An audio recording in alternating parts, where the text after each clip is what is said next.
Voltando aos assuntos aqui da política, minha gente, o presidente do Supremo Tribunal Federal, ministro Edson Fachin, quer aprovar o Código de Ética da Corte ainda neste ano. É a apuração do Matheus Teixeira que vem para a tela e já nos conta tudo. Matheus, boa tarde, bem-vindo.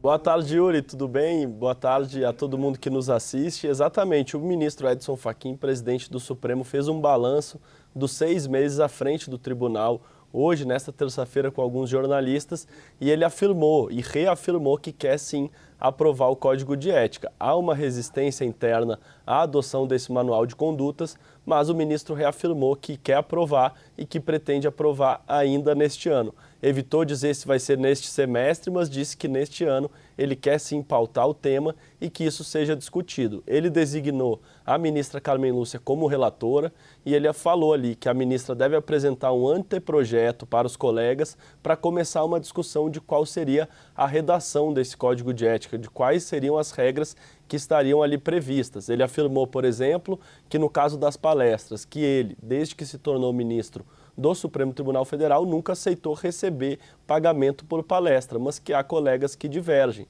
Por exemplo, vamos anunciar de antemão se vai ter a palestra, mas e como ficaria a questão de segurança? Se avisar a todos que vai ter a palestra, pode botar em risco algum sistema de segurança do tribunal. Foi um exemplo que o ministro deu sobre um impasse interno em relação a isso. Mas o ministro reafirmou que quer sim aprovar, apesar dessa resistência interna. Ele também afirmou que, por exemplo, não há uma maioria dentro do tribunal e não há uma definição sobre como seria uma comissão para ver se os ministros estão ou não observando um código de ética. O código de ética pressupõe que, em descumprindo o que está previsto ali, deveria prever alguma punição. Mas o ministro disse que é muito difícil e que não há uma convergência interna sobre quem seria o responsável por observar se o código de ética está ou não sendo seguido. Apesar da dificuldade reconhecida da criação de um mecanismo de punição para quem descumpre o Código de Ética, o ministro afirmou que o próprio Código de Ética serviria para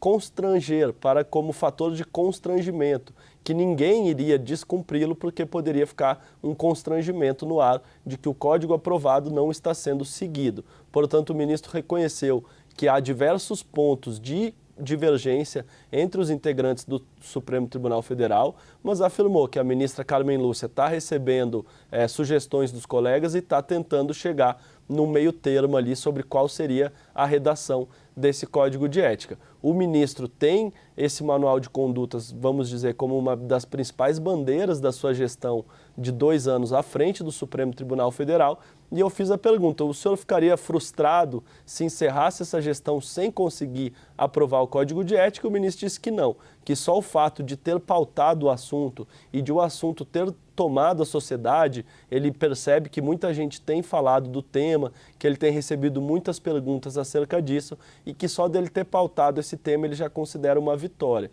Ele citou diversos exemplos, como o Tribunal da Alemanha e da Colômbia, que adotaram manuais de condutas recentemente, e ele disse que esse é um tema mundial, que não é apenas restrito ao Brasil a necessidade de um código de ética para o Tribunal Constitucional. Mas ele reafirmou, quer aprovar ainda neste ano. Na realidade, o que a gente tem que trazer aqui, a gente que apura os bastidores, é que há uma resistência interna muito grande à adoção do Código de Ética no tribunal. Há uma parcela de ministros que entende que não é necessária a aprovação, porque a lei orgânica da magistratura já impõe uma série de deveres e responsabilidades para os magistrados. Mesmo assim, Fachin insiste no tema, nomeou a ministra Carmen Lúcia como relatora e negocia internamente para tentar destravar o debate. Até o momento não conseguiu, tanto é que ele evitou dizer e dar um prazo para a aprovação desse Código de Ética. Mas fato é que sim, ele vai insistir com esse tema, é uma bandeira da gestão dele e ele tenta, nos bastidores, destravar